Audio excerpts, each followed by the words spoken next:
A Agência Central de Inteligência, também conhecida como CIA, tem sido uma entidade praticamente invisível, envolta em mistério e cercada por controvérsias indescritíveis. Até recentemente, muitas vezes, as lutas internas de um povo, que anseia por mudanças de regime, eram erroneamente vistas como manifestações espontâneas. No entanto, elas são frequentemente planejadas e apoiadas por interesses externos, sendo depois retratadas como sinais de instabilidade local. Essas ações não são repentinas, mas sim resultado de longos processos, concebidos para controlar ordens geopolíticas, redes financeiras e recursos naturais que despertam a cobiça da CIA. Provar definitivamente as operações da CIA é uma tarefa difícil, dada a sua natureza secreta. No entanto, pesquisas sobre documentos desclassificados da agência e revelações de ex-funcionários da CIA têm revelado um intrincado emaranhado de informações. Nesta série, abordaremos os líderes da independência africana que foram depostos ou assassinados pelos serviços de inteligência ocidentais. A década de 1960 foi marcada por eventos trágicos na história da independência africana. Patrice Lumumba do Congo faleceu em 1961, seguido por Félix Mounier, líder da oposição dos Camarões, envenenado em 1960.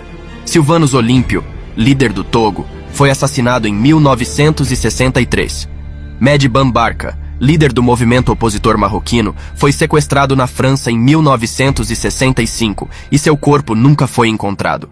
Eduardo Mondlane, líder do movimento pela independência de Moçambique dos portugueses, foi morto por uma bomba em 1969.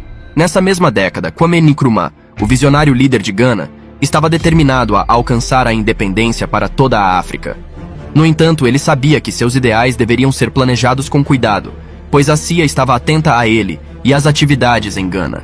Nkrumah acreditava que a verdadeira progressão da África só poderia ser alcançada através da união em um Estado federal, com um mercado comum, moeda compartilhada, exército unificado e política externa comum.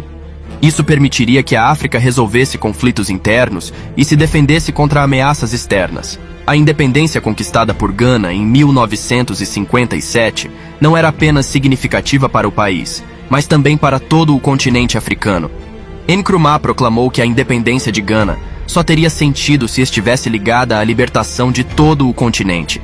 Seu legado inspirou e capacitou outros líderes africanos a buscar a independência de suas nações, tornando-se um ícone de liderança e resistência na luta pela liberdade africana. Os movimentos de libertação na África financiaram e incentivaram a expulsão dos colonialistas de seus territórios. Não é surpreendente que, em menos de uma década após a independência de Gana, mais de 35 países africanos também tenham conquistado sua independência. No entanto, alguns relatos sugerem que Nkrumah teve que ser removido por todos os meios necessários. Seus esforços para unir a África sob um único governo e suas ações anti-imperialistas causaram ressentimento no Ocidente, especialmente nos Estados Unidos. Em seu livro Dark Days in Ghana, Nkrumah alegou que a CIA e outras agências de inteligência estavam ativamente conspirando para minar seu governo, usando subornos e recrutando traidores em sua administração. Embora seus críticos tenham rejeitado essas alegações como delirantes, documentos desclassificados mais tarde comprovaram que a CIA havia orquestrado a conspiração para se livrar do homem que, de acordo com os arquivos, representava uma ameaça aos interesses americanos mais do que qualquer outro líder africano negro. O governo do ZEUA estava determinado a se livrar de Nkrumah antes que ele conseguisse unir a África sob um governo único. Oficiais de alto escalão de Gana, apoiados por britânicos, diplomatas americanos e inteligência, planejaram a derrubada de Nkrumah e começaram a discutir sobre a mudança de regime em Gana em 1961, 5 anos antes de efetivamente executarem o golpe. Detalhes desses planos da época permanecem em grande parte desconhecidos, já que documentos desclassificados dessa época foram censurados pelo Departamento de Estado do ZEUA. Nkrumah era conhecido por promover uma abordagem nacionalista inquestionável, o que tornou Gana um dos principais praticantes de subversão na África. Ele resistiu às políticas econômicas propostas pelo Fundo Monetário Internacional e pelo Banco Mundial, e patrocinou movimentos nacionalistas e de oposição em vários países africanos, incluindo a Costa do Marfim, Upper Volta, agora Burkina Faso, Níger, Togo, Senegal, Camarões, Libéria e Nigéria.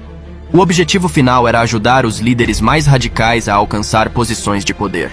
Nkrumah também apoiou o movimento de libertação na África do Sul, fornecendo dinheiro e treinamento para a ala militar do Congresso Nacional Africano nos anos que antecederam o golpe. O embaixador do ZUA, Franklin Williams, o primeiro afro-americano a ser embaixador, apresentou suas credenciais a Nkrumah em 17 de janeiro de 1966, algumas semanas antes do golpe. Antes de assumir oficialmente o cargo, ele trocou correspondências privadas com amigos, gabando-se de que em breve estaria comandando as associações do país. A ligação de Williams com a inteligência do ZUA e o golpe foi um ato de traição surpreendente, considerando o pan-africanismo de Nkrumah e sua visão de Gana como um refúgio para artistas, pensadores e líderes negros.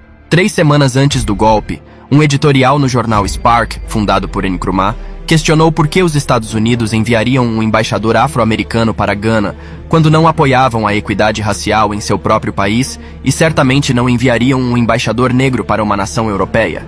Havia especulações de que Nkrumah viu sua nomeação como um sinal de desrespeito e sentiu que os Estados Unidos estavam enviando um embaixador negro para cumprir um dever. 3 dias antes do golpe, Nkrumah estava em uma visita de Estado ao Vietnã para negociar um acordo pacífico para a guerra dos Estados Unidos no Vietnã, incentivado pelos Estados Unidos a participar da missão diplomática. Prometeram deter os bombardeios no norte do Vietnã para garantir sua segurança. Enquanto isso, um grupo de 600 soldados estacionados no norte do país foi ordenado a se deslocar para o sul até Accra, a uma distância de cerca de 700 quilômetros. A princípio, foram informados de que estavam sendo mobilizados em resposta à situação na Rodésia do Sul, mas ao chegarem à capital, os líderes do golpe avisaram os soldados que estavam se preparando para o encontro de Nkrumah. A derrubada de Nkrumah resultou em uma mudança significativa para Gana e toda a África. Infelizmente, o golpe interrompeu seus planos de unificar a África sob um governo e de promover a independência econômica. Os interesses ocidentais e a ameaça percebida ao domínio estrangeiro sobre os recursos e projetos em Gana impulsionaram a conspiração para sua remoção do poder. O presidente do Vietnã, Ho Chi Minh, estava preparando o envio de soldados de Gana para a Guerra do Vietnã. No entanto, mais tarde, os soldados foram informados de que seriam implantados no sul da Rodésia, agora Zimbábue, para lutar contra o governo de Ian Smith. Os conspiradores alegaram que a administração de Kwame Nkrumah era abusiva e corrupta, e que sua política agressiva na África e crença de que as tropas de Gana poderiam ser enviadas para qualquer lugar para combater as guerras de libertação eram perturbadoras. Além disso, apontaram a falta de democracia no país, afirmando que isso afetou o moral das Forças Armadas.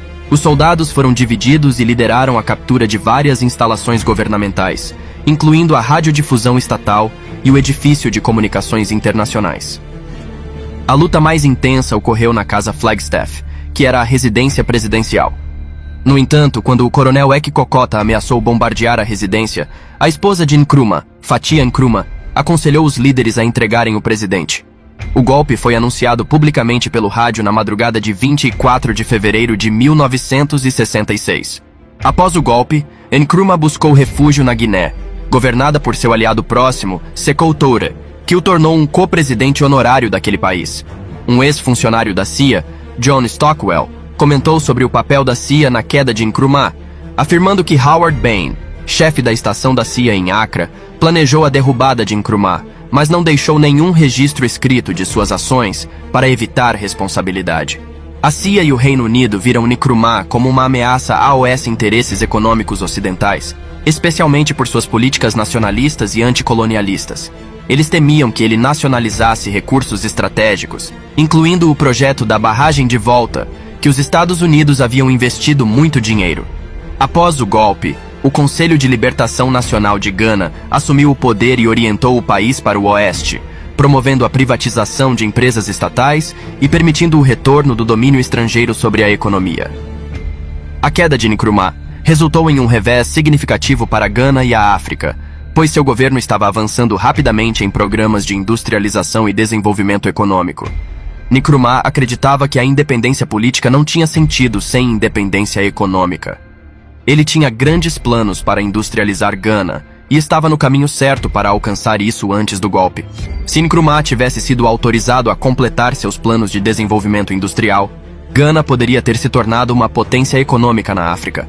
No entanto, o golpe impediu esses planos e teve um impacto negativo não apenas em Gana, mas em toda a África. O envolvimento de interesses estrangeiros na derrubada de Nkrumah mostrou como as potências ocidentais estavam dispostas a interferir nos assuntos internos de nações africanas para proteger seus próprios interesses econômicos e políticos. O golpe deixou um legado de instabilidade política e perda de progresso para o país e a região como um todo.